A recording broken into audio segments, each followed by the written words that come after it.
Good morning guys, स्वागत है आप सभी का विद्यासागर गुरुजी यूट्यूब चैनल पर। जैसा कि आज के वीडियो में हम लोग बात करने जा रहे हैं अकबर से संबंधित। तो अकबर से संबंधित हमेशा सवाल आपके एग्ज़ाम में आते रहते हैं, तो ये वीडियो आपका थोड़ा सा लंबा होगा चूँकि अकबर से संबंधित जानकारी भी ज़्यादा है और क्वेश्चन भी ज़्यादा आते हैं एग्ज़ाम से। तो शुरू करते हैं बिना समय को गंवाए हुए। देखिए कर रहे हैं कि अकबर का जो जन्म है वो 15 अक्टूबर 1542 को अमरकोट के राजा बिरसाल के महल में हुआ था। ठीक है, अब देखिए ये जो बिरसाल के महल में हुआ है, फिर ये एक और पॉइंट आता है कि 14 जनवरी 1556 को पंजाब में गुरदासपुर ज़िले के निकट कलानौर नामक स्थान पर बादशाह घोषित किया गया है। ठीक है, कहने का मतलब ये जो कलानौर है, यहाँ 1556 में आप लोग को पता होगा कि पानीपत का द्वितीय युद्ध हो रहा था। तो इस द्वितीय युद्ध में अकबर नेतृत्व कर रहा था उस युद्ध का। तो उसमें क्या होता है कि जैसे ही हुमायूं वहाँ दिल्ली में मौत हो जाती है, उसकी अचानक अकाल मृत्यु जो हो रही है, तो उसी समय क्या करता है, बैरम खां इसका संरक्षक है। देखिए नीचे भी है, बैरम खां का संरक्षक था इसका। तो ये क्या करता है कि वहीं पर इसको बादशाह घोषित कर देता है। ठीक है, तो उस समय इसकी आयु की बात की जाए तो इसकी आयु मात्र उस समय 14 साल थी, 14 से भी कम थी। तो कहने का मतलब शाह अब्दुल मालिक जो ऐसा व्यक्ति था जो अकबर के राज्याभिषेक में सम्मिलित होने से इनकार कर दिया था। क्लियर है। अब देखिए कह रहा है कि हुमायूं इसे फर्ज या पुत्र पुकारता था। अगला है कि बैरम खां अकबर के संरक्षक था। ठीक है, अब आगे आइए तो कह रहा है अकबर जो है वो अकबर ने अपना वकील या वज़ीर नियुक्त किया था तथा खान ए खाना की उपाधि से विभूषित किया था। ठीक है, अब देखिए ये किसके बारे में कह रहा है, तो वकील या वजीर नियुक्त किया था और खान ए खाना की उपाधि किसे मिला था भाई, तो बैरम खां को। ठीक है, अब कह रहा है अकबर ने सर्वप्रथम कछवाहा राजपूतों से वैवाहिक संबंध स्थापित किए थे। जिस समय अकबर ने ख्वाजा मोइनुद्दीन चिश्ती के दरगाह पर यात्रा हेतु जा रहा था। एक क्वेश्चन और आता है कि ख्वाजा मोइनुद्दीन चिश्ती के दरगाह पर कौन जाता था। ठीक है, तो ये आपका अकबर हो जाएगा। तो कह रहा है कि तो सांगानेर नामक स्थान पर 1562 में आमेर का राजा बिहारी मल, जिसको भारमल के नाम से भी जाना जाता है, कह रहा है बादशाह की सेवा में उपस्थित हुआ, जिसे अकबर ने अधीनता स्वीकार की तथा उसे अपनी ज्येष्ठ पुत्री का नाम यहाँ देख लीजिए, पुत्री का नाम है हरखाबाई, जिसका लोकप्रिय नाम क्या था, जोधाबाई का विवाह करने की इच्छा भी व्यक्त की। अकबर ने राजा का प्रस्ताव स्वीकार कर लिया तथा अजमेर से लौटते समय सांभर में अपने राजा बिहारी मल के पुत्री से विवाह किया, अर्थात जोधाबाई से यहाँ शादी कर लेता है। यह अकबर का प्रथम राजपूत कन्या से विवाह था। इस प्रकार बिहारी मल या भारमल पहला राजपूत राजा था जिसने स्वेच्छा से अकबर की अधीनता स्वीकार की थी। इसी राजपूत राजकुमारी से शहजादे सलीम या जहांगीर का जन्म हुआ था। कहने का मतलब कि ये जो जहांगीर है उसकी माता का नाम क्या है भाई, तो जोधाबाई या फिर हरखाबाई। क्लियर है। चलिए आगे बढ़िए। कह रहा है कि अकबर ने सूफी संत में अपनी आस्था जताते हुए चिश्तिया संप्रदाय को समर्थन किया था, जिसका वह ख्वाजा मोइनुद्दीन चिश्ती की अजमेर स्थित दरगाह पर दर्शन हेतु अक्सर जाता था। क्लियर है, ये क्वेश्चन आता है हमेशा। तो ख्वाजा मोइनुद्दीन चिश्ती वाला अभी बताया मैंने। तो ये किस संप्रदाय से संबंधित है, तो चिश्तिया संप्रदाय से। अब देखिए कह रहा है कि अपनी उदार धार्मिक नीतियों के अंतर्गत उसने 1562 में दास प्रथा का अंत किया था, 1563 में तीर्थ यात्रा किया था और 64 में जो है वो जजिया कर को समाप्त कर दिया था। ठीक है, तो हमको याद रखना है, एक ट्रिक दे देते हैं, DTG याद रखिएगा। ठीक है, DTG से क्या रहेगा कि आपको याद रहेगा 62, 63, 64। जैसे कि डी में आपका 62 में क्या हुआ था, दास प्रथा का अंत हुआ था। 63 में क्या हुआ था, तो तीर्थ कर जो है वो समाप्त कर दिया गया था। और जी में क्या है, तो जजिया कर को 64 में समाप्त कर दिया गया था। ठीक है, तो इस तरह से आप याद रख सकते हैं DTG, जिसमें कि अकबर से संबंधित जितने भी आपको काम किए गए याद रहेगा। चलिए तो अब देखिए आगे बढ़ते हैं। ये हो गया 62 में दास प्रथा का अंत, 63 में तीर्थ यात्रा कर समाप्त और 64 में जजिया कर को समाप्त कर दिया गया। ठीक है, अब कह रहा है अपने सामाजिक सुधार के अंतर्गत उसने बाल विवाह एवं सती प्रथा को रोकने का प्रयत्न किया था।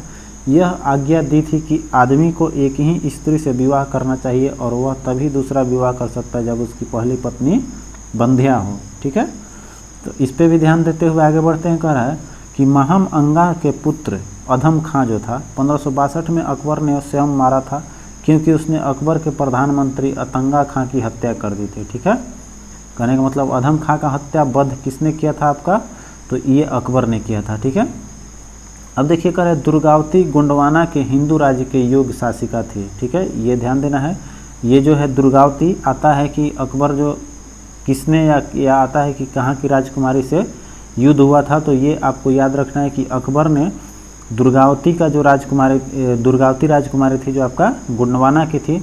अब आगे पढ़ते हैं इसके आगे तो आपको स्पष्ट हो जाएगा कि दुर्गावती गोंडवाना के हिंदू राज्य की योग्य शासिका थी। अकबर के आक्रमण 1564 के फलस्वरूप शत्रु से घिर जाने से वह वीर रानी ने आत्महत्या कर ली थी। क्लियर है। अब देखिए आगे आते हैं तो कह रहा है 1565 में मरवाड़ के शासक राव चंद्र सेन ने भद्राजूण के मुगल सेनाओं का सामना किया, लेकिन चारों तरफ से घिर जाने के कारण उसे सिवाना जाना पड़ा। अब कह रहा है राव चंद्र सेन ने 1779 में सोजत पर अधिकार कर लिया, अतः अकबर ने पुनः सेनाएं भेजकर उस पर आक्रमण करवाया। कहने का मतलब यहाँ जो था चंद्रसेन, ये देखिए कहाँ है, भद्राजूण में आपका मुगल सेना का सामना करता है, जहाँ हार के बेचारा भाग जाता है।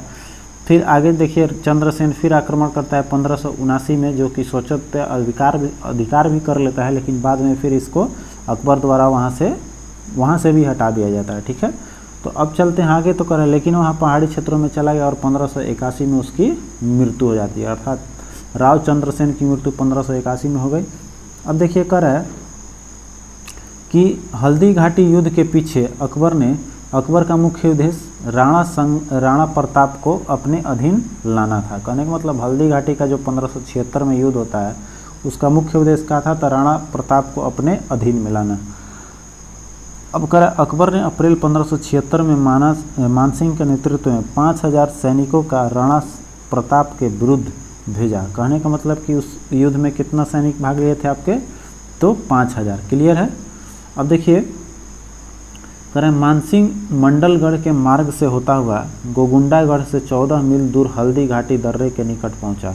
राणा प्रताप भी मुगल सेना के सामना करने के लिए पहाड़ियों से उतर आए। फलतः जो युद्ध हुआ वो हल्दी घाटी के युद्ध के नाम से प्रसिद्ध हुआ। ठीक है। अब देखिए कर है कि जिसमें क्या होता है कि राणा पराजित हो जाता है और उसमें अरावली की पहाड़ियों में शरण लेना पड़ता है। ठीक है, वहीं पर उसको भी शरण लेना पड़ रहा है। अब कह रहे हैं मेवाड़ ने अकबर की संप्रभुता स्वयं स्वीकार नहीं की थी। अब देखिए कह रहा है राणा प्रताप ने लंबे समय तक मुगलों से युद्ध लड़ा। राणा प्रताप की मृत्यु के बाद उसने राणा अमर सिंह ने 1615 ईस्वी में जहांगीर से संधि की थी। ठीक है, कहने का मतलब राणा प्रताप उसके बावजूद भी लड़ते रहे, लेकिन ये अमर सिंह जो हुए, ये राणा अमर सिंह ने 1665 ईस्वी में जहांगीर से संधि कर लेती है।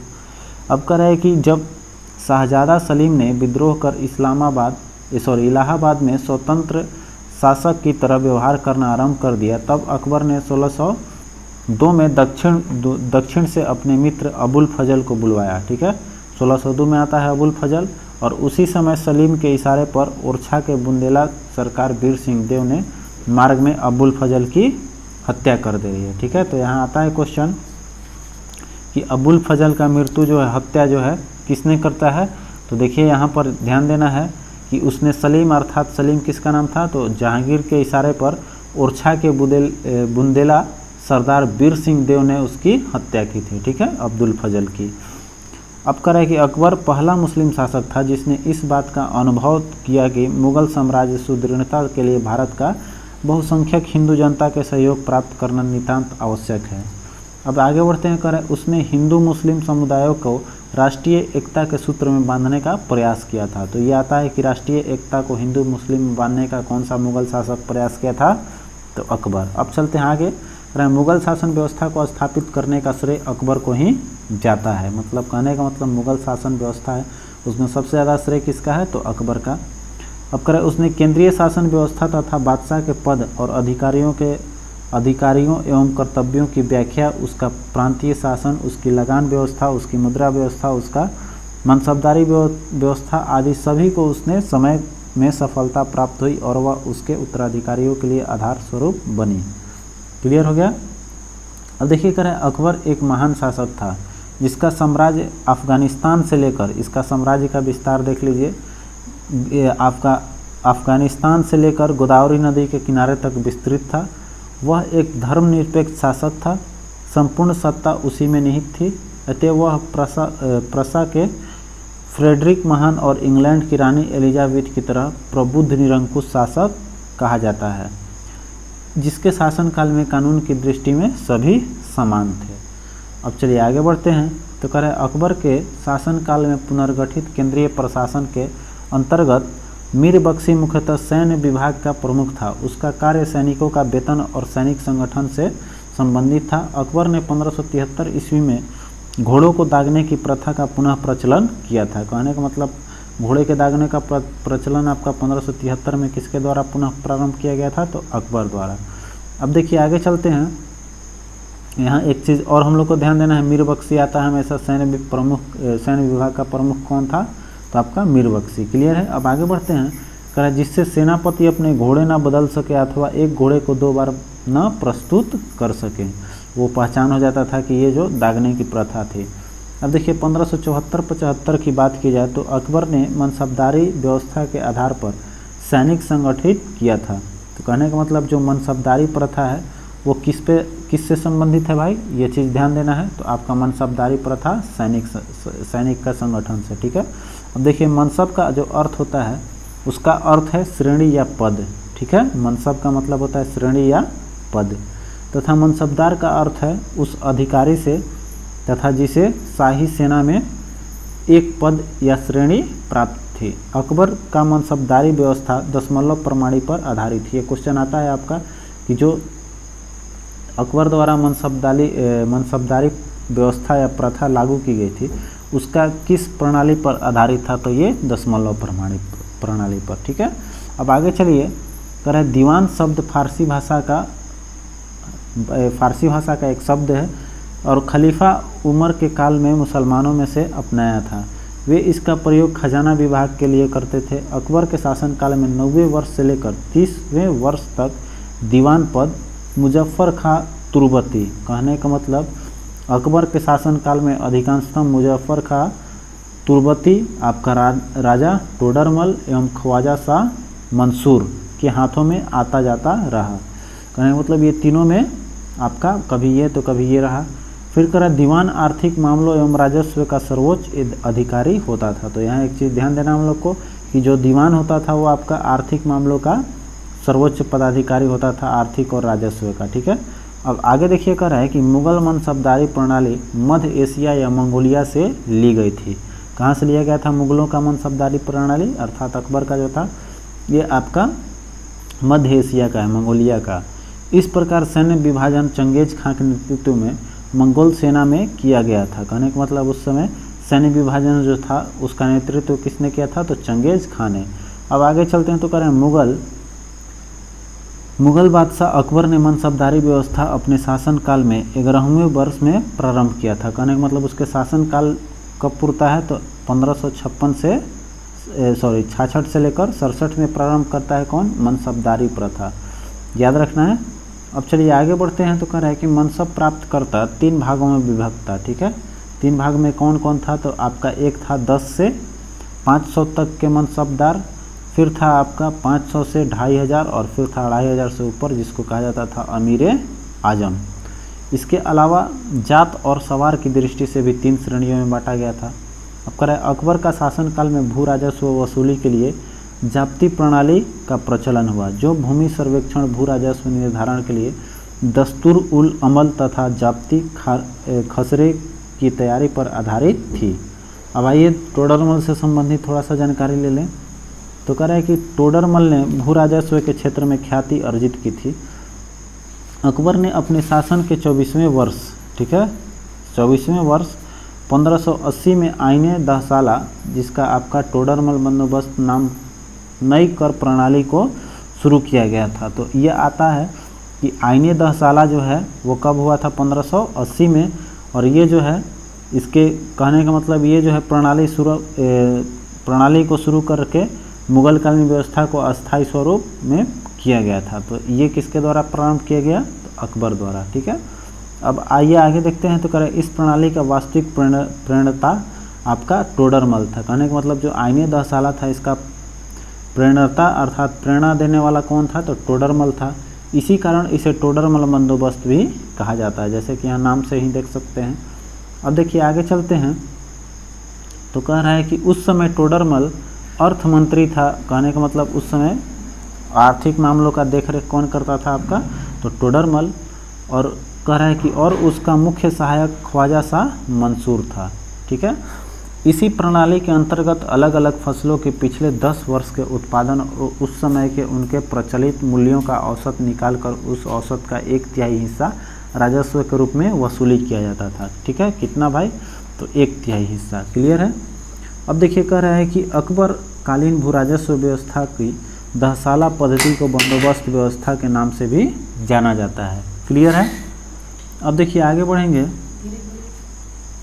तो कह रहा है कि जहांगीर के समकालीन मोहन सिंह फानी ने अपनी रचना दबिस्तान ए मजाहिब के पहली बार दीन ए इलाही को एक स्वतंत्र धर्म के रूप में उल्लेख किया है। देखिए यहाँ देखते हैं तो ये जहांगीर का समकालीन कौन थे, तो मोहसिन फानी। ठीक है, जिसका रचना क्या है, दबिस्तान ए मजाहिब। ठीक है, दबिस्तान ए मजाहिब के आपके रचनाकार हैं मोहसिन फानी, जिसमें पहली बार दीन ए इलाही को एक स्वतंत्र धर्म के रूप में उल्लेख किया गया है। क्लियर है। अब चलिए आगे आते हैं तो कह रहा है कि अकबर ने आगरा से लगभग 36 किलोमीटर दूर कहाँ, फतेहपुर सीकरी में 68 से 69 ईस्वी में एक राजमहल सह किले का निर्माण आरंभ किया था। ठीक है, राजमहल भी था और किला भी था। इसमें जोधाबाई महल है, जिसमें पंच महल है, स्वर्ण महल है और सुनहला मकान है। दीवाने आम है, दीवाने खास है, मरियम की कोठी है, फिर तुर्की सुल्तान की कोठी है, फिर बीरबल की कोठी है आदि। ये सब जो भी चीज़ है, या राजमहल और किला, कहने का मतलब दोनों इसमें सम्मिलित है। ये सब अकबर द्वारा बनाई गई। ठीक है। अब देखिए कह रहा है कि तुर्की सुल्तान का महल इतना सुंदर है कि पर्सी ब्राउन ने उसे, ठीक है, अब देखिए यहाँ थोड़ा सा आते हैं हम लोग, तो यहाँ हमारा बात हो रहा है तुर्की सुल्तान का। ठीक है, तो कह रहा है कि ये ऐसी महल है, इतना सुंदर है कि पर्सी ब्राउन ने उसे स्थापत्य कला की मोती कहा है। अब कह रहा है कि पंचमहल पिरामिड के आकार का 5 महलों का भवन था और भारतीय बौद्ध विहारों का अनुरूप था। अब आगे चलते हैं। कह रहे अकबर ने गुजरात विजय 1572-73 में की थी तथा इसके पश्चात सीकरी में फतेहपुर सीकरी कहा जाने लगा। अब देखिए यहाँ जो आता है कि अकबर ने गुजरात विजय कब किया था, तो 72-73 में, और इसी के उपलक्ष्य में जो है सीकरी को फतेहपुर सीकरी कहा जाने लगा। और इसी में आपका जो है एक वर्ग के इतिहासकारों का मत है कि गुजरात विजय के उपलक्ष्य में सम्राट अकबर ने सीकरी के बुलंद दरवाज़ा का निर्माण विजय स्तंभ के रूप में करवाया था। कहने का मतलब कि विजय स्तंभ के रूप में अकबर ने बुलंद दरवाज़ा का निर्माण करवाया था। बहुत सारे इतिहासकारों का ये मानना है। अब कह रहा है कि जबकि पारसी ब्राउन ने इसका निर्माण दक्षिण विजय के उपलक्ष्य में बताया है। अब आपके एक इतिहासकार हैं पारसी ब्राउन, जिन्होंने 1601 में बताया कि 1601 का जो है दक्षिणी विजय उसके उपलक्ष्य में बनाया गया है। ये मतभेद की बात है। आगे बढ़ते हैं हम लोग, जानकारी रखनी है सबका। तो कह रहे हैं अकबर ने 1582 ईस्वी में तौहीद ए इलाही या दीन ए इलाही की स्थापना की थी।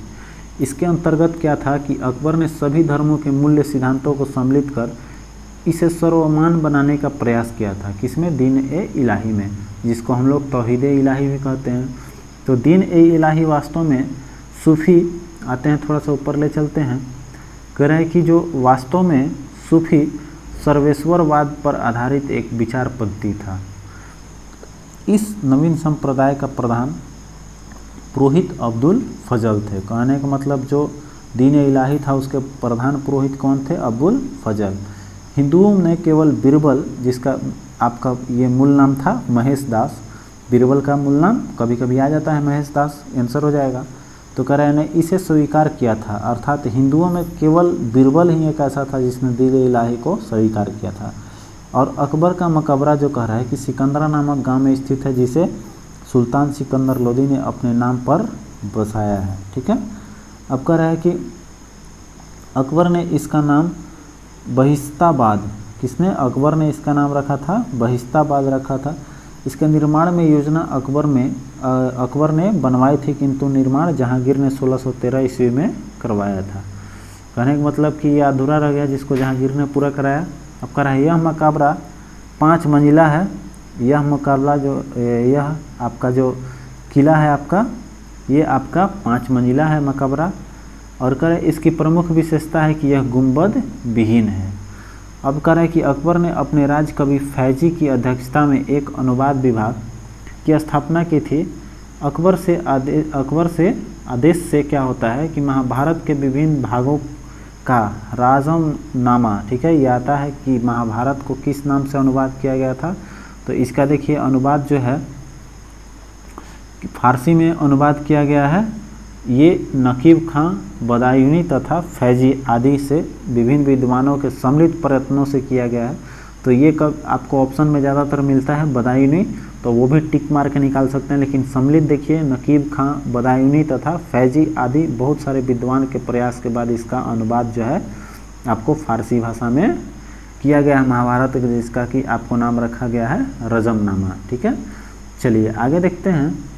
तो कह रहे हैं कि इसके अतिरिक्त बदायूनी ने, जैसे कि अभी हम लोगों ने बताया कि महाभारत में इसका नाम आता है, तो उसी में आगे बढ़ेंगे तो कह रहा है कि महाभारत के अलावा बदायूनी ने रामायण का फैजी ने और लीलावती का तथा अब्बुल फजल ने कालियाद मन का फारसी में अनुवाद किया था। ठीक है, तो यहाँ ध्यान देने की बात है हम लोगों को कि देखिए यहाँ जो बदायूनी है वो रामायण का भी कर रहा है फारसी में, फैजी लीलावती का कर रहा है और अब्बुल फजल कालियादमन का कर रहा है फारसी में अनुवाद। ठीक है, तो ये होता है। फिर कर अकबर ने दरबार के प्रसिद्ध ग्रंथकर्ताओं में सबसे प्रमुख कश्मीर का मोहम्मद हुसैन था। ठीक है, कहने का मतलब कि प्रसिद्ध ग्रंथकार में सबसे प्रमुख कौन था आपका, तो मोहम्मद हुसैन, जिसे अकबर ने जरी कलम कहा था। ठीक है, तो जरी कलम आपका याद ये क्वेश्चन बहुत आता है। ठीक है, जरी कलम के नाम से किसको जाना जाता है, तो मोहम्मद हुसैन जो है आपका।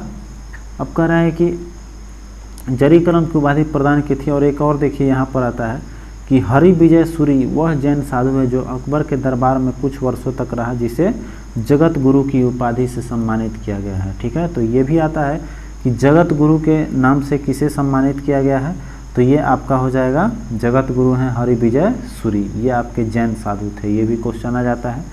तो देखिए आगे बढ़ते हैं, जगत गुरु का उपाधि हो गया आपका।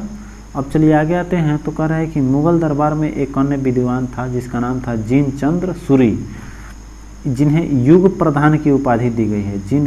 जिन चंद्र सूरी को युग प्रधान का उपाधि मिला। अब आगे बढ़िए कह रहा है कि इंग्लैंड की रानी एलिजाबेथ प्रथम ने प्रथम के समकालीन जो है, प्रथम के समकालीन आपके, आइए हम आगे बढ़ते हैं। एलिजाबेथ प्रथम के से यहाँ देखिए एलिजाबेथ प्रथम के समकालीन भारत का राजा अकबर था। ठीक है, कहने का मतलब जब आपका इंग्लैंड में रानी एलिजाबेथ थी तो उस समय भारत में कौन था, राजा अकबर था। दिसंबर 1600 में ईस्ट इंडिया कंपनी की स्थापना के समय इंग्लैंड की रानी एलिजाबेथ थी। ठीक है, और उस समय भारत का अकबर जो आपका शासन था। ठीक है, अब देखिए कर एलिजाबेथ प्रथम का शासनकाल कब तक था, तो आपको 1558 से 1603 तक था। और मुगल कालीन विद्वान जो अबुल फजल ने अमेरिका की खोज का उल्लेख किया है। कहने का मतलब अबुल फजल ने जो है वो आपको उस अपने किताब में अमेरिका की खोज का भी व्याख्या किया हुआ है। तो अब आते हैं कर है रॉलेफ फिंच जो है, रॉलेफ फिंच फतेहपुर सीकरी और आगरा पहुंचने वाला पहला अंग्रेज व्यापारी था। क्लियर है। अब आगे देखिए कर अकबर ने फतेहपुर सीकरी में 1575 ईस्वी में इबादत खाना की स्थापना की थी। कब, 1575 में। अब कह रहा है कि जिसका मुख्य उद्देश्य था दार्शनिक और धार्मिक विषयों पर वाद विवाद करना। कहने का मतलब इसमें इबादत खाना एक ऐसा था जिसमें कि सभी धर्मों के लोग पहुंचते थे और उसमें जितने भी वाद विवाद होती थी वो उसमें किया जाता था। अब 1578 में इसने सभी धर्मावलंबियों के लिए इबादत खाना की द्वार खोल दिया था। कहने का मतलब ये देखिए जो अभी बात बोला मैंने कि सभी धर्म की, तो ये 1578 से लागू होता है, लेकिन 1575 में आपका शुरू में लागू था। अब देखिए कह रहा है कि इबादत खाना का द्वार खोल दिया गया। अब अकबर ने समस्त धार्मिक, अकबर ने यहाँ आते हैं हम लोग 78 में सभी धर्मों को उसमें अलाउ कर देता है। और आते हैं 1579 में कह रहा है कि महजरनामा की घोषणा की। यह महजरनामा जो है अबुल फजल के पिता शेख मुबारक ने तैयार किया था। मजहर को स्मिथ और बुजले हेग ने अचूक आज्ञा पत्र कहा है। अजहर जारी करने के बाद अकबर ने सुल्तान आदिल या इमाम आदिल की उपाधि धारण की थी। ठीक है, अब देखिए कह रहा है कि अकबर स्वयं बसंत, होली, दिवाली जैसे त्योहारों एवं उत्सवों में भाग लेता था। उसे तुलादान, झरोखा, दर्शन आदि हिंदू त्योहारों को भी स्वीकार कर लिया था। लेन पुल के अनुसार हिंदू राजाओं को एकजुट कर लेना अकबर के समय की सबसे स्पष्ट विशेषता थी। Doctor RP. त्रिपाठी के अनुसार कहना है कि अकबर अपने युग का संतान और पिता दोनों था। अब आते हैं हम लोग क्वेश्चन आंसर पर। ठीक है, अब आ गए हैं क्वेश्चन आंसर पे हम लोग, तो शुरू करते हैं। देखिए ये हो गया आपका इंपॉर्टेंट नोट्स। अब थोड़ा सा हम लोग क्वेश्चन आंसर करेंगे। करें कि निम्नलिखित में से किस स्थान पर अकबर को हुमायूं की मृत्यु की सूचना मिलने पर राजगद्दी पर बैठाया गया। तो अभी हम लोगों ने बताया था कि ये जो है आपका हो जाएगा कलानौर में, जहाँ की आपको जैसी सूचना मिलता है वहाँ राजगद्दी पर बैठा दिया जाता है। तो ऑप्शन डी जो है आपका इसमें करेक्ट हो जाएगा। ठीक है, जहाँ बोला था मैंने। करें हुमायूं की मृत्यु के अवसर पर अकबर पंजाब के सिकंदर सुर को समाप्त करने में संलिप्त था, अर्थात जो हम लोग बताया कि द्वितीय पानीपत का द्वितीय युद्ध मैंने बताया था उस समय, तो वही बात है। पर उस अवसर पर बैरम खां उसका संरक्षक के रूप में कार्य कर रहा था। हुमायूं की मृत्यु की सूचना मिलने पर पंजाब के गुरदासपुर जिले में निकट कलानौर नामक स्थान पर 14 फरवरी 1556 को अकबर ने मुगल बादशाह घोषित किया गया। उस समय अकबर की मृत्यु अकबर की आयु 14 वर्ष से भी कम थी। ठीक है, चलिए आगे बढ़ते हैं। तो कह रहा है कि हल्दी घाटी के युद्ध के पीछे अकबर का मुख्य उद्देश्य क्या था। तो अभी हमने बताया था, ऊपर भी आप लोगों ने पढ़ा। ये ऑप्शन करेक्ट हो जाएगा, राणा प्रताप को अपने अधीन लाना। ठीक है, बाकी तो अभी हम लोग को पढ़ना नहीं है। अब यहाँ देखिए एक चीज़ पढ़ लेते हैं कि अकबर ने अप्रैल जो है 1576 के नेतृत्व में 5000 सैनिक को राणा संगा के विरुद्ध भेजा था, जो कि आपको मिल जाता है कहाँ, दोनों आकर मिल जाते हैं हल्दी घाटी के तट पे, जहाँ की इसका नाम दे दिया गया हल्दी घाटी।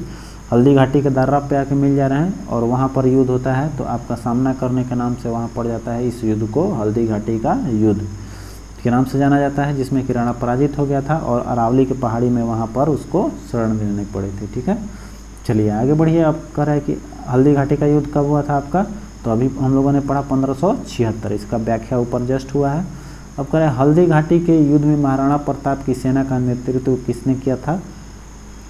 तो आपके हकीम खान द्वारा किया गया था। क्लियर है, आपका ऑप्शन सी करेक्ट हो जाएगा। अब देखिए इसमें आगे बढ़ेंगे तो कह रहा है कि हल्दी घाटी के युद्ध 1576 ईस्वी में महाराणा प्रताप और मुगल सेनापति मानसिंह के आसफ खां के मध्य लड़ा गया था। ठीक है, अब देखिए यहाँ पर मुगल सेनापति यहाँ पर कौन था, तो मुगल सेनापति में मानसिंह और आसफ खां था और महाराणा प्रताप उधर से थे। राजपूत योद्धाओं के अलावा राणा सेना के अग्रभाग का नेतृत्व अफगानों के एक टुकड़ी के साथ हकीम खान सुर कर रहा था। ठीक है, ये जो क्वेश्चन अभी आया, हकीम खान सुर जो है राणा की सेना में भीलों का भी एक छोटी सी टुकड़ी शामिल थी। यह राणा संगा की मुगलों के साथ आमने सामने की आखिरी मुठभेड़ थी। आगे अपने छापामार युद्ध का सहारा लिया था। आगे देखिए कह रहा है कि हल्दी घाटी के युद्ध में महाराणा प्रताप के अलावा राजपूत सेना का सेनापति जो थे कौन थे, तो अभी हम लोगों ने पढ़ा हकीम सुर। आगे देखिए व्याख्या कर रहा है, ऊपर ही हम लोग पढ़ चुके हैं, वही सेम टू सेम रहेगा। अब कह रहा है हल्दी घाटी का युद्ध में महाराणा प्रताप का राजपूत सेना का सेनापति कौन था। अभी फिर पढ़ा, वही क्वेश्चन आ गया हकीम खान सूरी। ये आपका यूपीआरओ में आया है, मेंस का भी क्वेश्चन है 2016 में आया है। अब कह रहा है कि दिए गए मानचित्र के 6 अंकित भाग कह रहा है कि एक काल अवधि में विशेष अकबर के साम्राज्य को दर्शाता है। अब कह रहा है ये स्वतंत्र देश, थोड़ा सा नींद लग रही, रात को रिकॉर्डिंग कर रहा हूँ इसलिए, तो आपको चाहूँगा कि थोड़ा सा कोई कमेंट वगैरह ना करें, वीडियो पर ध्यान दीजिए। अब आप लोग कह रहा है कि अकबर के साम्राज्य को दर्शाता है, कह रहा है ए स्वतंत्र देश को परिचायक है और बी एक नगर की स्थिति दिखाता है। निम्नलिखित में से कौन सा विकल्प पूरी तरह से जानकारी देता है। तो देखिए ए जो है वो कह रहा है स्वतंत्र देश का परिचायक है और बी जो है एक नगर का परिचायक है। तो देखिए स्वतंत्र और नगर का ये तो यहाँ पर हम लोग देख रहे हैं, तो नगर आपका ऊपर है क्या, तो ये देखिए कह रहा है कि 1557 में अकबर, फिर कह रहा है कि खानदेश, फिर आपका है ये दिखा रहा है A option, B option, C option और डी ऑप्शन, ये चारों दिखा रहा है। ठीक है, तो कहने का मतलब ए और बी देखिए, तो पहला कहने का मतलब है कि मानचित्र जो दिखा रहा है उसमें ए क्या चीज़ दिखा रहा है, गोंडवाना को चिन्हित किया गया है, और जो आपका राज्य है बी जो है वो लाहौर को चिन्हित कर रहा है। ठीक है, तो आपका गोंडवाना लाहौर देखिए यहाँ पर दिया हुआ है डी ऑप्शन में, गोंडवाना और लाहौर। ठीक है, ये देखिए IAS प्री का क्वेश्चन है। अब कह रहे हैं कि अकबर ने सर्वप्रथम वैवाहिक संबंध राजपूतों के जिस गृह से स्थापित किया था वो कौन से थे, तो वो कछवाहों राजपूतों से। ठीक है, तो ये आपका कछवाहों से हो जाएगा। और देखिए वो जो आ रहा था जा रहा था वो चिश्ती के, ख्वाजा मोइनुद्दीन चिश्ती के दरगाह पे आते जाते समय में ये आपका शादी हुआ था, तो वही व्याख्या इसमें मिलेगा। देखिए अकबर ने सर्वप्रथम कछवाहा राजपूतों से वैवाहिक संबंध स्थापित किए थे। जिस समय अकबर ख्वाजा मोइनुद्दीन चिश्ती के दरगाह पर यात्रा हेतु जा रहा था तो सांगनेर नामक स्थान पर, ठीक है, सांगनेर नामक स्थान पर 1562 में आमेर के राजा बिहारी मल, जिसको कि भारमल बोलते हैं, उस समय उसकी सेवा में उपस्थित होता है और उसकी अधीनस्था स्वीकार कर लेती है और अपना पुत्री जो है ज्येष्ठ पुत्री जिसका नाम हरखाबाई है और प्रचलित नाम है जोधाबाई से विवाह हो जाता है। ठीक है, बाकी तो हम लोग ऊपर पढ़े ही हुए हैं, तो आगे बढ़ते हैं अगले क्वेश्चन पे, ऐसा आप पढ़ लीजिए। तो आगे बढ़ते हैं, तो कह रहे हैं निम्नलिखित में से किस परिवार ने सर्वप्रथम अकबर के साथ वैवाहिक संबंध स्थापित किया था, तो सर्वप्रथम आपका कहाँ किया था, तो कछवाहा के राजपूतों से। ठीक है, जिसमें कि जोधाबाई से शादी होता है पहला, और इसका जोधाबाई का नाम देख लीजिए, प्रचलित नाम जोधाबाई था और ऐसे हरखाबाई नाम था। क्लियर है। अब चलिए आगे बढ़ते हैं, तो कह रहे हैं कि किस चिश्ती संत के दरगाह पर अकबर दर्शन हेतु अधिक जाया जाता था, तो अभी हम लोगों ने ऊपर पढ़ा है कि ख्वाजा मोइनुद्दीन चिश्ती था, तो मोइनुद्दीन चिश्ती दिया हुआ है। चलिए आगे बढ़िए, वही बात है, कोई पढ़ने की ज़रूरी नहीं है इसमें हम लोग को। चलिए आगे बढ़ते हैं, तो कह रहे हैं निम्नलिखित में से किसे अकबर ने स्वयं मारा था, तो ये देखिए अधम खां जो है उसको इसने महामंगा का पुत्र था, महाअंगा का पुत्र था कौन, अधम खां, जिसकी मृत्यु 1562 में अकबर ने किया था। ठीक है, चलिए आगे बढ़िए, कह रहा है कि आगे देखिए, कह रहा है कि राजपूताना ने निम्न राज्यों में से किस एक में अकबर की संप्रभुता स्वयं स्वीकार नहीं की थी, तो देखिए अभी हम लोगों ने पढ़ा था कि जो आपके मेवाड़ के राजा थे कौन, तो राणा प्रताप जो हैं आपके, वो हमेशा युद्ध करते रहे अंत तक, और वही जो देखिए ऑप्शन में यही व्याख्या कर रहा है कि वहाँ शासक राणा प्रताप ने लंबे समय तक मुगलों से युद्ध लड़ा और राणा प्रताप की मृत्यु के बाद उसका पुत्र जो अमर शाह है जहांगीर से संधि कर लेता है, लेकिन राणा प्रताप कभी संधि नहीं किए थे, युद्ध करते रहे थे। तो यही याद रखना है आपका राजपूत राजा वाला। चलिए आगे क्वेश्चन देखते हैं, चूँकि क्वेश्चन बहुत ज़्यादा आया है इसमें, तो ज़्यादा क्वेश्चन देखने को मिल रहा है। यह देखिए राजस्थान आपका एडमिनिस्ट्रेशन सर्विस में आया हुआ है प्री का।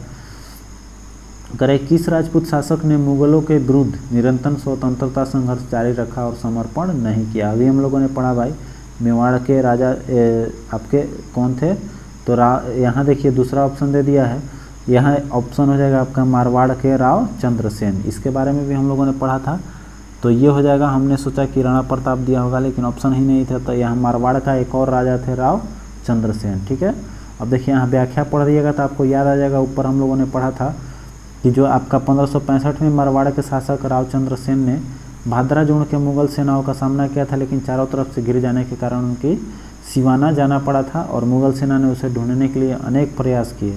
रावचंद्र सेन ने आपका 1579 ईस्वी में सोजत पर अधिकार कर लिया था और फिर उन्हें क्या किया था कि उसने अकबर अपना सेना भेज करके फिर से आक्रमण कराकर और उसे पहाड़ी क्षेत्र में भेजने पर मजबूर कर दिया था और 1581 में जो है उसकी मृत्यु हो जाती है। ठीक है, रावचंद्र सेन की।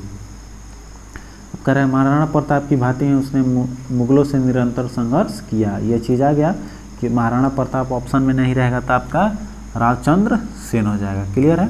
अब चलिए आगे बढ़ते हैं, तो कह रहा है कि अकबर के साथ युद्ध करने वाली दुर्गावती की रानी कौन थी आपका, तो दुर्गावती की रानी आपका कौन थी, देखिए तो इसमें आपका दुर्गावती रानी कहाँ की थी, अभी हम लोगों ने पढ़ा था, याद आ गया आपको, तो ये आपके मंडला की थी। ठीक है, चलिए आगे बढ़ते हैं। तो 1564 ईस्वी में अकबर ने कड़ा और पूर्वी प्रदेशों के शासक आसफ खां को गंडक, टका या गोंडवाना के राज्य से जीतने के लिए भेज रहा था। राज्य में मोटे तौर पर आधुनिक मध्य प्रदेश के उत्तरी जिले में पड़ते थे और उसका कहने का मतलब जो है राजा वीर नारायण अल्पवयस्क था, परंतु उसकी मां दुर्गावती राजा पर योग्यतापूर्वक शासन करते थे। उसके वीरतापूर्वक शाही दल का विरोध किया, परंतु गढ़ एवं मंडला, वर्तमान जो अभी जबलपुर जिला में है, उसमें युद्ध में वह पराजित हो जाती है और उसमें अपना आत्महत्या कर लेती है। ठीक है, उसमें भी ये चीज़ हम लोग ऊपर पढ़े थे।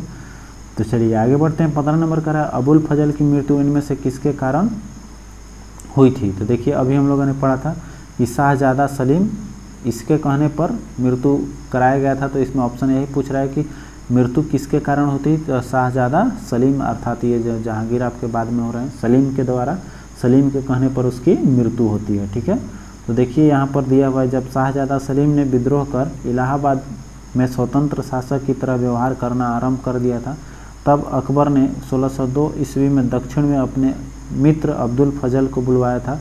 उसी समय सलीम के इशारे पर ओरछा के बुंदेला सरदार वीर सिंह देव ने, ठीक है, वीर सिंहदेव ने ही अब्दुल फजल की हत्या कर दी थी। ये बात अभी बताया था मैंने। तो वीर सिंह देव द्वारा अब्दुल फजल की हत्या की थी। अब कह रहा है कि जहांगीर जब सम्राट बना तब उसने वीर सिंह देव को 3000 का मनसब प्रदान किया था। अतः अब्दुल फजल की मृत्यु में शाहजादा सलीम की भूमिका थी। क्लियर है। अब देखिए आगे होता है क्वेश्चन, करें कि निम्न तथ्यों में से कौन सा तथ्य ऐसा है जो अकबर के राष्ट्रीय सम्राट सिद्ध करने में सहायक नहीं है। तो अकबर ने इस्लाम धर्म को त्याग दिया था, ये आपका नहीं है, वो तो त्यागा नहीं था। प्रशासनिक एकता और कानूनी की एकरूपता थी, सही है। अकबर द्वारा सांस्कृतिक एवं एकता का प्रयत्न किया था, ये भी सही है। अकबर का धार्मिक नीति भी सही थी, तो ये आपका हो जाएगा एक केवल गलत। अब देखिए यही बात लिखा हुआ है, कोई पढ़ने की ऐसा आवश्यकता है नहीं, जिसमें कि सभी धर्मों के साथ उसने क्या क्या किया था वो सब जानते हैं हम लोग। आगे देखिए कर रहे हैं अकबर की लोकप्रियता का कारण क्या था। तो देखिए इसका मुख्य कारण क्या था, मनसबदारी प्रथा लाया ही था, धार्मिक नीति सही था, उसका भूराजस्व व्यवस्था भी था, सामाजिक सुधार, कहने का मतलब ABCD सब इसका सही हो जाएगा। ठीक है, तो देखिए इसमें अभी हम लोगों ने पढ़ा था कि शासन व्यवस्था में भी इसका सहयोग रहा है, इसमें भी है। तो ये सब पढ़ने की कोई ज़रूरी नहीं है, हम लोग पीछे सब चीज़ पढ़ चुके हैं। खाली यहाँ देखिए अभी जो बताया था ट्रिक आपका आ गया कि 1562 में दास प्रथा, 63 में तीर्थ और आपका 64 में जजिया कर है। ठीक है, ठीक है, क्लियर हो गया। तो हम लोग ट्रिक क्या पढ़े थे, दास प्रथा D for 62 में, फिर तीर्थ यात्रा T से, और फिर आपका जजिया कर G से। ठीक है, तो कहने का मतलब BTG हम लोग याद रखे थे, DTG क्लियर है। यहाँ नहीं लिखा रहा है तो DTG हम लोग याद रखे थे, DTG वाला क्लियर रहेगा आपको। चलिए आगे बढ़िए, अब हम लोग अगला क्वेश्चन देखते हैं। तो निम्न में से किस मुसलमान शासक ने तीर्थ यात्रा कर समाप्त कर दिया था। तो आपका ये अकबर द्वारा तीर्थ यात्रा कर समाप्त किया गया था। तो तीर्थ यात्रा कर कब हुआ था, तो DTG मतलब कि 62-63 में, 63 में हो जाएगा। 62 में आपका दास प्रथा का अंत। अब देखिए यहाँ ऑप्शन देखिए, निम्नलिखित बादशाहों में कौन एक प्रबुद्ध निरंकुश कहा जाता है। तो ये आपके अकबर को कहा गया है, जैसे कि एलिजाबेथ से भी इसका कंपेयर किया गया है। तो इसी में देखिए वो चीज़ लिखा हुआ कि अकबर एक महान शासक था जिसका साम्राज्य अफगानिस्तान के और कश्मीर से लेकर गोदावरी नदी के किनारे तक विस्तृत था। वह एक धर्मनिरपेक्ष शासक था, संपूर्ण सत्ता उसी में निहित थी, अतः वह प्रसा के फेडरिक महान और इंग्लैंड की रानी एलिजाबेथ की तरफ प्रबुद्ध निरंकुश शासक कहा जाता था। ठीक है, इसका दो शासकों से कंपेयर किया गया है, एक प्रसा के जो है प्रसा के फ्रेडरिक महान और इंग्लैंड की जो है रानी एलिजाबेथ प्रथम। अब देखिए आगे चलेंगे तो 20 नंबर क्वेश्चन देखते हैं। कह रहा है कि निम्नलिखित में से यह आज्ञा दी थी कि आदमी को एक ही स्त्री से विवाह करना चाहिए और वह तभी दूसरा विवाह कर सकता है जब वह पहली पत्नी बंध्या हो। तो ये तो हम लोगों ने पढ़ा है, ये किसका देन है, अकबर का। ठीक है, जिसमें कि वो सती प्रथा को प्रयत्न किया था कि ख़त्म कर दिया जाए। तो इसमें पढ़ने की कोई आवश्यकता तो है नहीं। अब देखिए 21 नंबर क्वेश्चन कर रहा है कि निम्नलिखित कथनों में से कौन सा कथन सही है। कह रहा है कि जो अकबर ने लड़कों और लड़कियों के विवाह की आयु निर्धारित करने का प्रयास किया था, ये सही हो सकता है। फिर कह रहा है अकबर ने लड़कियों के अभिभावकों को दबाव से अलग स्वयं की इच्छा से विवाह करने की स्वतंत्रता दी थी। तो देखिए इसमें हमारा केवल कथन जो है 1 और 2 दोनों सही है, ये अकबर द्वारा दोनों लागू किया गया था। ये देखिए यूपी पीसीएस प्री 2020 का लेटेस्ट क्वेश्चन है, आप समझ सकते हैं कि कितना सटीक इसका स्टेटमेंट दिया हुआ है। ठीक है, और स्टेटमेंट एक बार और देख लीजिए क्या दिया हुआ है कि अकबर लड़का और लड़की को विवाह तो आयु निर्धारित किया ही था, लेकिन इसमें यह भी छूट दिया था कि अकबर जो है लड़कियों के अभिभावकों के दबाव के अलग होकर भी इच्छा से अपना विवाह कर सकती है। चलिए आगे बढ़िए। कह रहा है कि अकबर का शासन जाना जाता है किसके लिए भाई, तो अकबर का तो इसमें लगता है सभी का हो जाएगा, क्षेत्रों को जीतने के लिए, अपनी प्रशासनिक व्यवस्था के लिए भी और न्यायिक प्रशासन के लिए भी। उसकी धार्मिक कट्टरता जो है, कट्टरता तो आपका होगा नहीं, तो 4 छोड़ के 1 2 3 आपका ऑप्शन बी देखिए सही हो गया। तो ये सब पढ़ने की कोई ज़रूरी है नहीं। आगे क्वेश्चन पे आते हैं तो कह रहा है अकबर के शासन कालों में पुनर्गठित केंद्रीय प्रशासन तंत्र के अंतर्गत सैनिक विभाग का प्रमुख कौन था, तो इसमें आपका मीर बख्शी था। ठीक है, अब देखिए मीर बख्शी, ये भी क्वेश्चन आया हुआ है लेकिन पुराना है, तो मीर बख्शी तो सबको याद होगा। चलिए आगे बढ़ते हैं, इसमें ऐसा कुछ पढ़ने लायक है नहीं। आगे देखिए कह रहा है अकबर कालीन सैन्य व्यवस्था आधारित थी किस पे भाई, तो मनसबदारी पे, अभी हम लोगों ने पढ़ा है। चलिए आगे बढ़ते हैं तो कह रहा है कि साम्राज्य विस्तार एवं शांति व्यवस्था के लिए सुसंगठित सेना का, इसका व्याख्या दिया हुआ है, तो व्याख्या इसमें भी कोई खास है नहीं। जैसे कि हम लोगों ने मनसबदारी का अर्थ ये जान लेते हैं, क्योंकि ये मनसब का अर्थ क्या होता है, श्रेणी या फिर पद, और मनसबदार का अर्थ क्या होता है, उसका अधिकारी। ठीक है, तो मनसबदारी व्यवस्था जो थी, अभी इस चीज़ एक चीज़ ध्यान देना आता है क्वेश्चन, मनसबदारी व्यवस्था आपका दशमलव प्रणाली पर आधारित थी। क्लियर है। चलिए आगे बढ़ते हैं तो कह रहा है कि मध्यकालीन भारत में मनसबदारी व्यवस्था क्यों लागू की गई थी। देखिए तो इसका मुख्य कारण क्या था, तो देखिए इसमें हम लोग व्याख्या पढ़ते हैं कि मनसबदारी व्यवस्था क्यों लागू की गई थी। तो देखिए कह रहा है दिए गए विकल्पों में मनसबदारी प्रथा को लागू करने का उद्देश्य स्वच्छ प्रशासन सुनिश्चित करना था, जो कि आपका डी ऑप्शन सही है। चलिए आगे बढ़ते हैं। कह रहा है कि अकबर द्वारा दीवान का पूर्ण रूपेण दर्जा दिया जाने वाला प्रथम व्यक्ति कौन था, तो देखिए आपके मुजफ्फर खां तुर्बती हैं। अब देखिए कह रहा है यहाँ एक चीज़ ध्यान देना है कि जो दीवान के पूर्ण रूपेण दर्जा दिया था वो प्रथम व्यक्ति था आपका मुजफ्फर खां तुर्बती। ठीक है, ये देखिए 2 बार लगातार क्वेश्चन आया है UP lower sub division special में। ठीक है, तो ये देखिए दीवान शब्द फारसी भाषा का है, जो आपका खलीफा उमर के काल में मुसलमानों ने इसे अपनाया था। वे इसका प्रयोग खजाना विभाग के लिए करते थे। दीवान तो आपको पता ही है। तो अब इसमें देखिए अकबर के शासनकाल के 90 वर्ष से लेकर 30 वर्ष तक दीवान पद पर मुजफ्फर खां तुर्बती, इसके बारे में पढ़ चुके हैं हम लोग। आपका राजा टोडरमल और ख्वाजा शाह मंसूर के हाथों में आता जाता रहा, पारा मैंने एक एक करके बारी बारी से रहा। फिर करा मुजफ्फर खां सरकारी सोपान के दीवान के पद के स्थान पर दिल्ली में सफल रहा। दीवान आर्थिक मामलों और राजस्व के सर्वोच्च अधिकारी होता था। क्लियर है।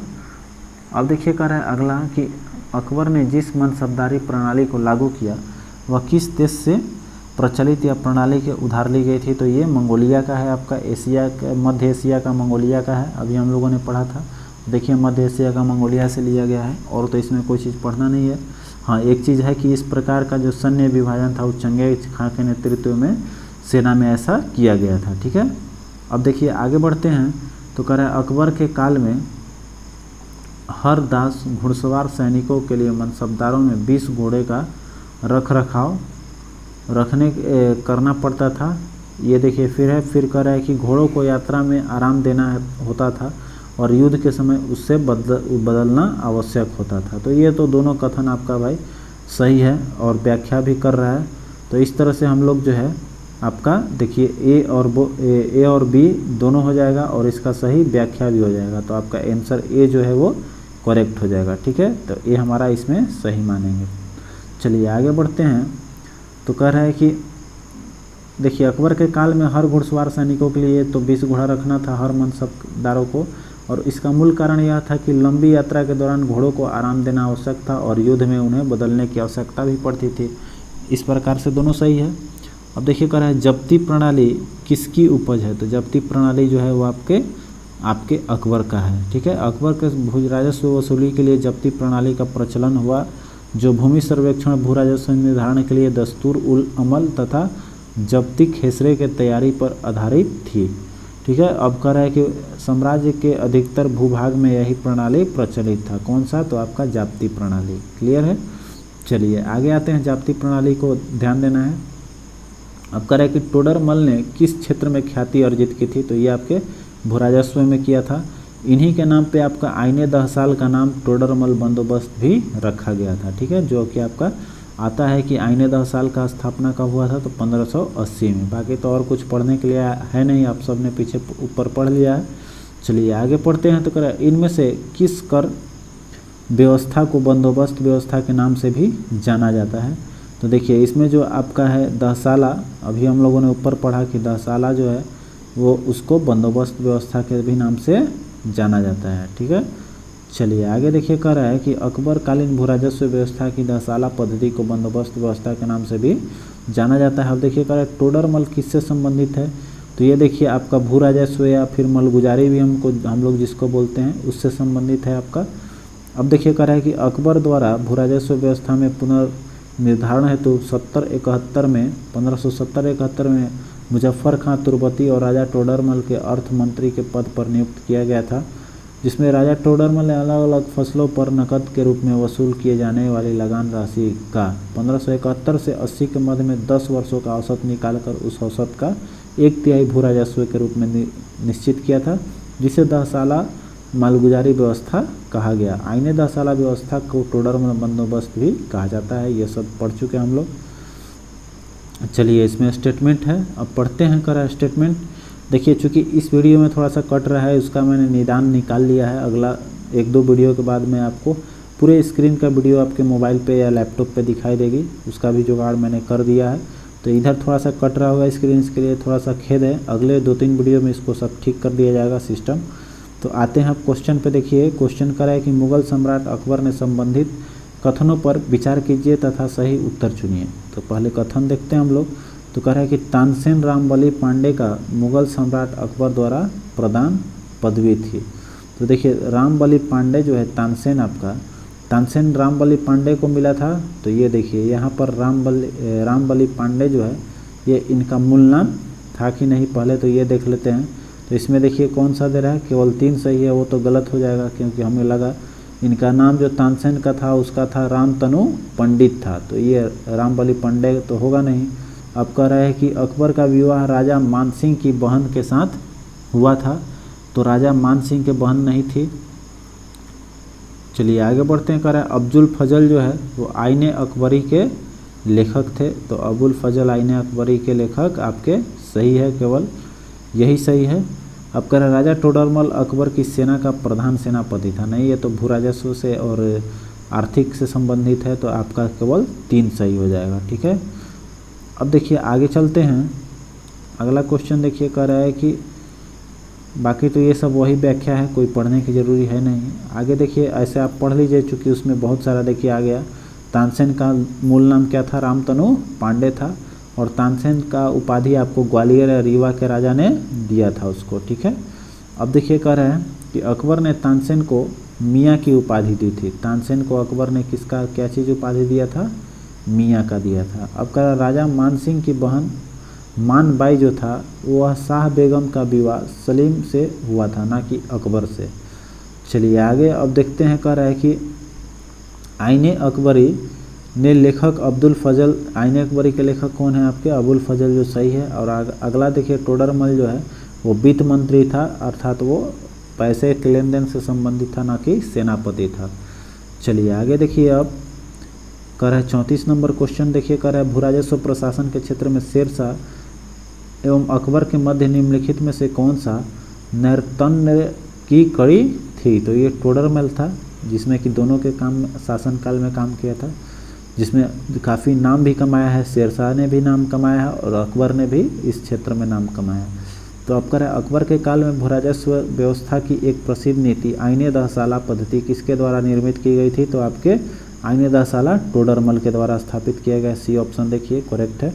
अब इसका देखिए व्याख्या जो है ऊपर इस सब टोडरमल के बारे में बहुत चीज़ पढ़ चुके हैं हम लोग। अब देखिए कह रहा है आईने दीन इलाही किस वर्ष से प्रारंभ हुआ था, तो आपका 1582 में आपका चालू हुआ था, ये क्लियर है। और 1500 जो देखिए उसमें क्या था, हिंदू में केवल बीरबल इसे स्वीकार किया था सबसे पहले, और इसका पुरोहित आता है, तो दीन इलाही का पुरोहित आपका देख लीजिए इसमें कहाँ दिया हुआ है, दीन इलाही का पुरोहित आपको अबुल फजल थे, यहाँ देखिए दिया हुआ है, ये भी क्वेश्चन आता है। और दीवान इलाही का वास्तव में सूफी सर्वेश्वरवाद पर आधारित था, ठीक है। चलिए ये क्वेश्चन इसमें इंपॉर्टेंट लाइन हम लोगों ने देख लिया। अब देखिए कह रहा है यहाँ एक चीज़ ध्यान देना है कि जैसे हिंदू में केवल जो था वो बीरबल इसे स्वीकार किया था, और राजा भगवान दास और राजा मानसिंह जो है इसके सदस्य बनने से इनकार कर दिया था दीन इलाही का, ये चीज़ भी ध्यान देना है। अब कह रहे हैं दीन इलाही का प्रचार किस शासक ने किया था, तो ये तो पता है आपको, अकबर के शासनकाल में हुआ है। अब देखिए कह रहा है कि दीन इलाही किसके द्वारा प्रारंभ किया गया था, फिर से वही सवाल आया।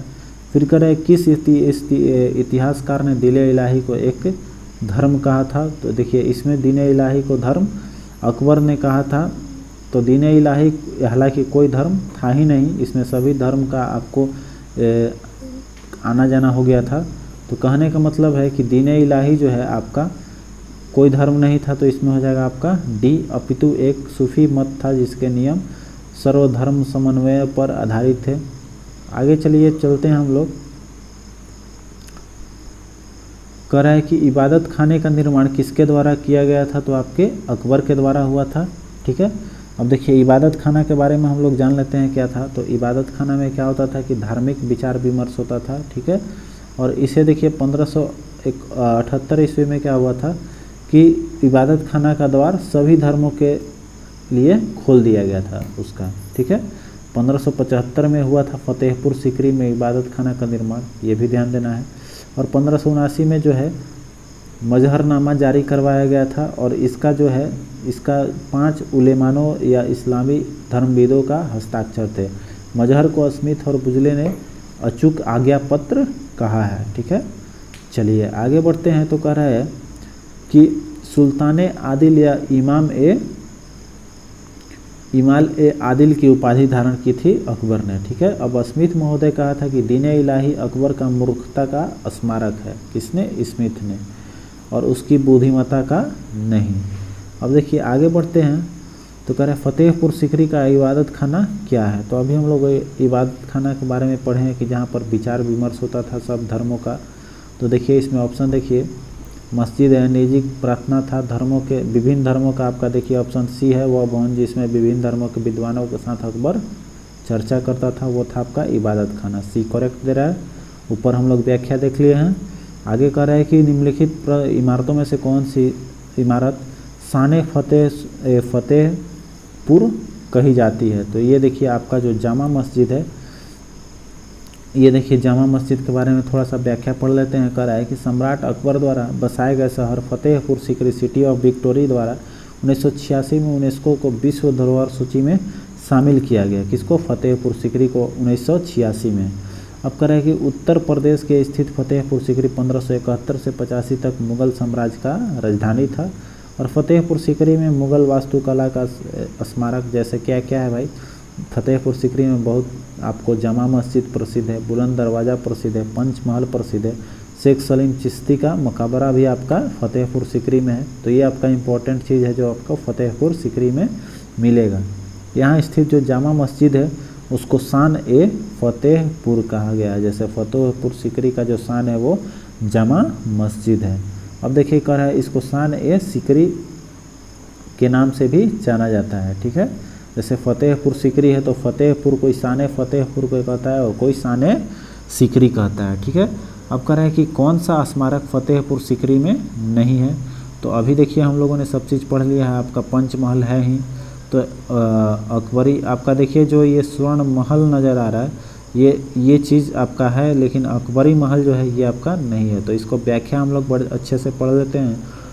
कह रहा है कि अकबर ने आगरा से 36 किलोमीटर दूर फतेहपुर सीकरी ने 1568 से 79 ईस्वी में एक राजमहल सह किले का निर्माण कराना आरंभ किया था। ये चीज़ पढ़ चुके हैं हम लोग जिसमें विशाल कृत्रिम झील से युक्त पहाड़ी पर बने इस किले में गुजरात और बंगाल शैलियों में कई इमारतें शामिल हैं।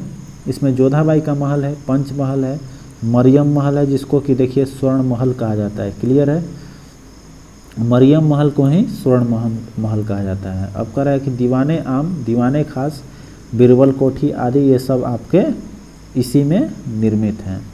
तो कह रहा है अकबरी महल आगरा के किले में स्थित है, ना कि आपका कहाँ फतेहपुर सीकरी में है। ठीक है, तो आपका फतेहपुर सीकरी में कौन सा नहीं है, अकबरी महल। ये कहाँ स्थित है, तो अकबरी महल आपका आगरा में है। अब आते हैं 44 नंबर क्वेश्चन। देखिए कह रहा है दिल्ली में कौन सा ऐतिहासिक स्मारक भारतीय तथा फारसी वास्तुकला शैली का उदाहरण है। तो ये जो है आपका हुमायूं का मकबरा है, ये आपका भारतीय तथा फारसी वास्तुकला शैली का उदाहरण है। ठीक है, जिसका हुमायूं का पत्नी ने इसको निर्माण करवाया था। ये चीज़ हम लोगों ने पिछले वीडियो में पढ़ चुका है। अब देखिए इसका विशेषता क्या था कि ये ईरानी वास्तुकला का दोहरा गुंबद था और सिकंदर लोदी के मुकाबले में भी इसका प्रयोग किया गया है। ठीक है, अब चलिए और इसका डिज़ाइन का थोड़ा सा बात कर लिया जाए तो इसके हुमायूं के पत्नी के संरक्षण से निर्मित हुआ था और इसका जो मिलक मिर्जा गियास के द्वारा इसका डिज़ाइन तैयार किया गया था। ठीक है, अब चलिए आगे बढ़ते हैं।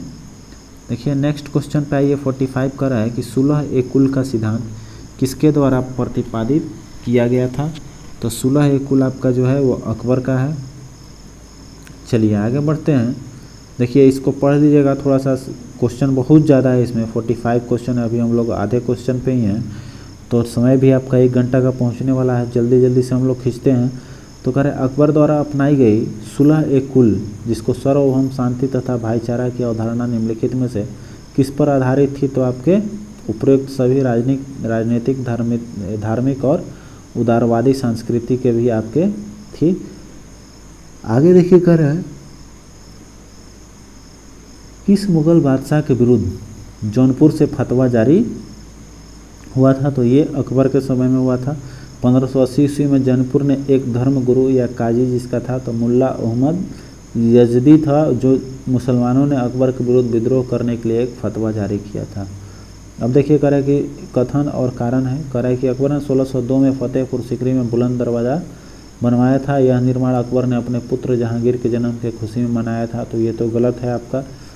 तो देखिए यहाँ पर फतेहपुर सीकरी में आरंभ करवाया था तथा बुलंद दरवाज़ा जो है गुजरात विजय के उपलक्ष्य में बनवाया गया था।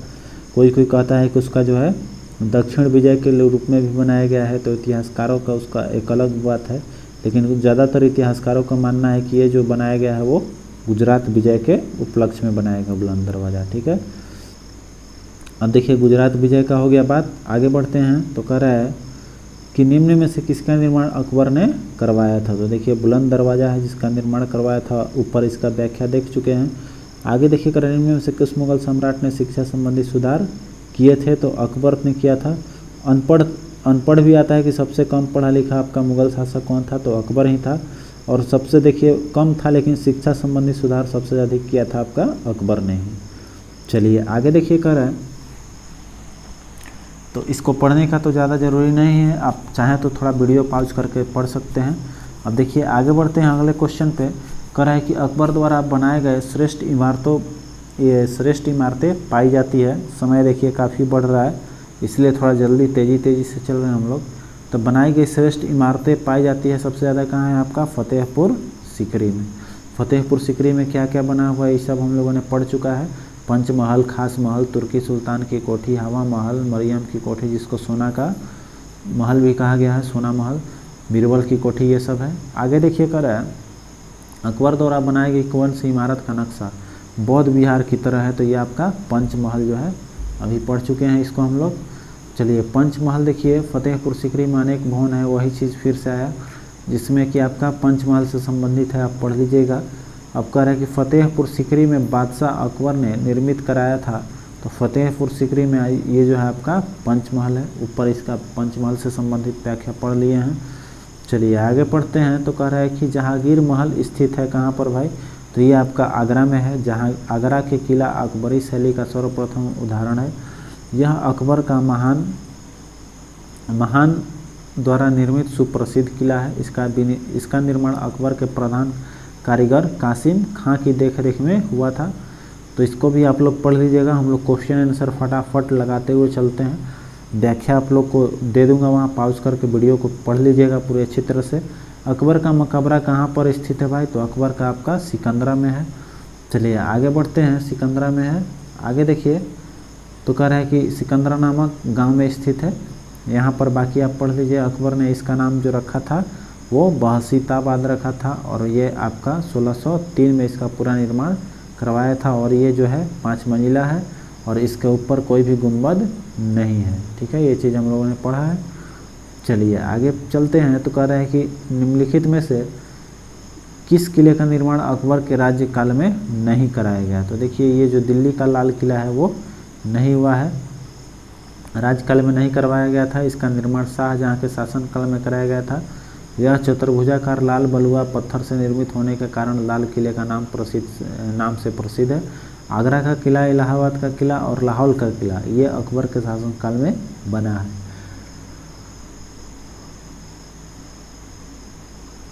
आगे देखिए कह रहा है सूची 1 को सूची 2 के साथ मिलाना है। अब कह रहा है कि इसमें जो है किला दे रहा है कि किसका कहाँ है। तो देखिए जो अभी हम लोगों ने पढ़ा, ये देखिए जहांगीर का जो है तो वो तो पढ़ना है कि हम लोग को बाहर का है। तो देखिए आपका हो जाएगा, एक तो अकबर का सिकंदरा यहाँ शुरू में अभी जो पढ़े दिखाई दे रहा है। अब देखिए बाकी सबका आ गया यहाँ पर बाहर का।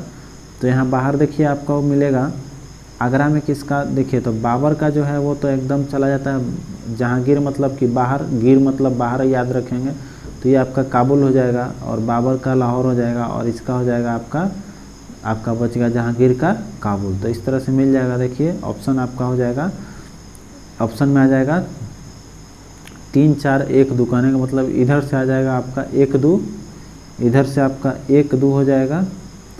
तो जहांगीर का भी जैसे बोले कि इसका लाहौर हो जाएगा, मैंने बाहर एकदम, और शाहजहाँ का तो आगरा पता है यहाँ आपको, और बाकी तो ये आपका निकाल ही लिए था, अकबर का सिकंदरा और बाबर का काबुल। काबुल आपका मैंने ये इंडिया से भी बाहर चला जाएगा। तो ये हो जाएगा आपका। इस तरह से आगे बढ़ते हैं। तो अब देखिए कह रहा है सुमेलित हो गया है। चलिए आगे बढ़ते हैं। तो सूची 1 का सूची 2 से वही फिर मिलाना है। चलिए आप लोग इसको मिला लीजिएगा।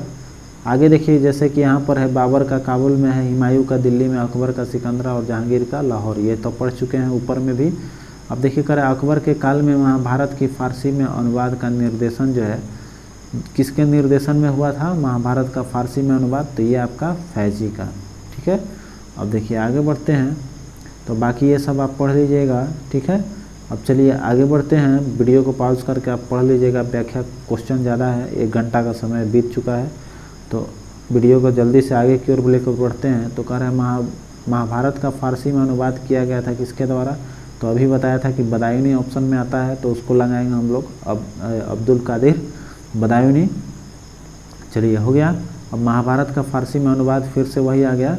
तो कह रहा है अनुवाद का शीर्षक ये किसका था? तो ये रजमनामा था शीर्षक। अब देखिए आगे चलते हैं। तो कह रहा है कि 16वीं शताब्दी में संपन्न महाभारत का फारसी अनुवाद कहलाता था। तो देखिए महाभारत का फारसी अनुवाद अभी भी पढ़े, रजमनामा है। अब रजमनामा किस हिंदू ग्रंथ का फारसी है? आपकी उल्टा पूछ दिया, तो ये आपका महाभारत का हो जाएगा। अब चलिए आगे बढ़ते हैं। तो कह रहा है अकबर की इच्छानुसार किसने रामायण का फारसी में अनुवाद किया था? तो देखिए यही बात आ गया, अकबर के इच्छानुसार किसने किया था? तो यही बात अभी आ गया फिर से। तो ये आपका अब्दुल कादिर बदायूनी ही बताया था कि महाभारत और रामायण दोनों आता है। अब चलिए बदायूनी हो गया, रामायण का भी महाभारत का भी। तो आगे बढ़िए। अब कह रहा है रामायण का फारसी भाषा में अनुवाद किया था किसने? अब्दुल कादिर बदायूनी। फिर से ये क्वेश्चन आया। चल आगे बढ़िए। कह रहा है कि सम्राट अकबर द्वारा निम्न में से किसने जरी कलम की उपाधि दी थी? आ गया वो क्वेश्चन, जरी कलम। तो आपका मोहम्मद हुसैन को जो है उसने जरी कलम की उपाधि दी थी। ठीक है, चलिए आगे बढ़ते हैं। तो कह रहे हैं कि जैन साधु जो अकबर के दरबार में कुछ वर्षों तक रहा, जिसे जगत गुरु की उपाधि भी मिली है। तो देखिए हरि विजय सूरी आपका आ गया ऑप्शन, जिसको जगत गुरु बिला में कहा था। अब देखिए इसमें व्याख्या आपका दिया हुआ, ये आपके जैन गुरु थे, ये भी चीज़ बोले थे। अब आपको देखिए क्या था क्या नहीं, इसमें पढ़ लीजिएगा।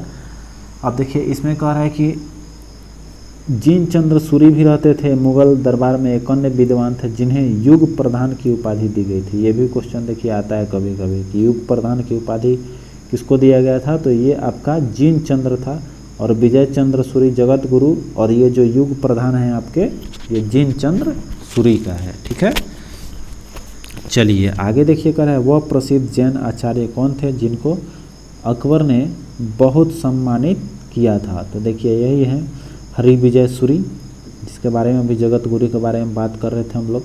अगला करें मुगल सम्राट अकबर के समय में प्रसिद्ध चित्रकार अकबर में कौन था, तो दसवंत था। क्लियर है, बाकी व्याख्या देख लीजिए आप। दसवंत बसावन, केशवलाल, मुकुंद मिस्किन, जगन महेश, खेमकरण, तारा सांबल, श्री हरिवंश। दसवंत जो एक कहार का बेटा था, वह कह रहा है कि काम में इतना प्रभावित किया था कि उसने इसे अपने समय का पहला अग्रणी कलाकार बनने में सहयोग दिया, किंतु बाद में यह महान चित्रकार मानसिक रूप से विक्षिप्त हो गया और 1584 ईस्वी में आत्महत्या कर लिया था। ठीक है, चलिए आगे देखिए कर है कि इंग्लैंड के रानी एलिजाबेथ प्रथम का समकालीन भारतीय राजा का था, अर्थात एलिजाबेथ प्रथम जो कर है किसके समकालीन था, तो ये अकबर का था। अभी हम लोगों ने इसके बारे में बात किया था। तो एक अकबर ये हो गया और एक प्रथा का था आपका, उसका राजकुमार था कौन, तो ये चीज़ देखते हैं यहाँ दिया हुआ है कि नहीं। इंग्लैंड का ये जो था अकबर था, 1600 में आपका जो ईस्ट इंडिया कंपनी का स्थापना हुआ था, और भारत में उस समय अकबर ही था। ये बात कर रहा है एलिजाबेथ का शासनकाल 1558 से 1603 तक रहा है, ये ध्यान देने की चीज़ है। चलिए अब परसा वाला यहाँ दिया नहीं है, तो परसा वाला भी हम लोग याद रखेंगे। आगे देखिए क्वेश्चन पे ध्यान देते हैं। तो कह रहा है कि किसके शासनकाल में ईस्ट इंडिया कंपनी की गठन हुआ था, तो ये आपका गठन का बात करेगा तो अकबर हो जाएगा। ठीक है, अब कह रहा है जिस मध्यकालीन भारत के लेखक के अमेरिका की खोज का उल्लेख किया गया है वह आपके कौन है, तो ये आपके अब्बुल फजल हैं। चलिए आगे क्वेश्चन देखिए, कह रहा है कि मुगलकालीन विद्वान अबुल फजल ने अमेरिका की खोज का उल्लेख किया है। चलिए आगे बढ़ते हैं। तो कह रहा है कि अकबर के दरबार में आने वाला पहला अंग्रेज व्यक्ति कौन था, तो ये आपके रॉलेफ फिंच था, जो कि आपका सिकरी और आगरा दोनों जगह पहुंचा था। ठीक है, चलिए आगे बढ़िए। कह रहा है कि अकबर के शासन काल के निम्नलिखित घटनाओं को कालक्रम के अनुसार सजाना है। तो देखिए आ गया वो आपका, जैसे कि 1562, 63 और 64, ये चीज़ अभी बताया था। तो देखिए यहाँ पर इबादत खाना का निर्माण और दीन इलाही का निर्माण, हम लोग डायरेक्ट आ जाते हैं कहाँ, व्याख्या में आ जाते हैं, वहाँ हम लोग को सब चीज़ मिल जाएगा। ठीक है, तो कहने का मतलब जो है क्रम का कोई बात नहीं। जजिया कर का समाप्ति आपका कब हो गया, NTG थी, DTG आपको याद होगा, जो आपका दास प्रथा, फिर आपका तीर्थ यात्रा और फिर आपका जजिया कर। ठीक है, तो 1564 में आपका जजिया कर समाप्त होता है, 75 में इबादत खाना होता है, और फिर आपका अकबर के थी 1579 में जो है वो महजरनामा का आपका घोषणा करता है। तो ये हो गया आपका।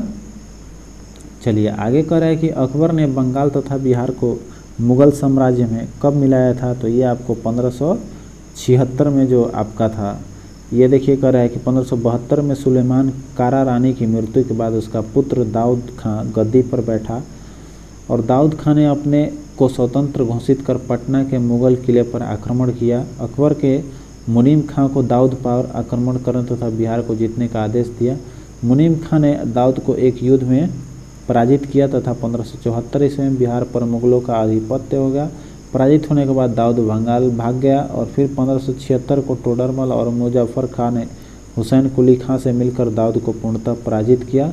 इस प्रकार 1576 ईस्वी में कहने का मतलब जो है बंगाल तथा बिहार को संपूर्ण रूप से मुगल साम्राज्य में मिला लिया गया था।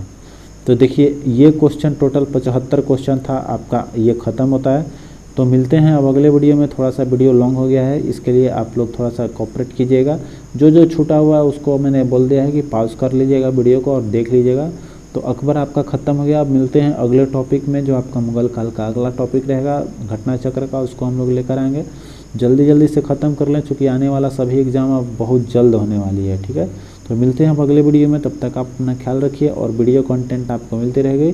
चैनल को प्लीज़ सपोर्ट कीजिए, शेयर कीजिए और वीडियो को लाइक ज़रूर कीजिएगा। मिलते हैं अगले वीडियो में, तब तक आप अपना ख्याल रखें। जय हिंद।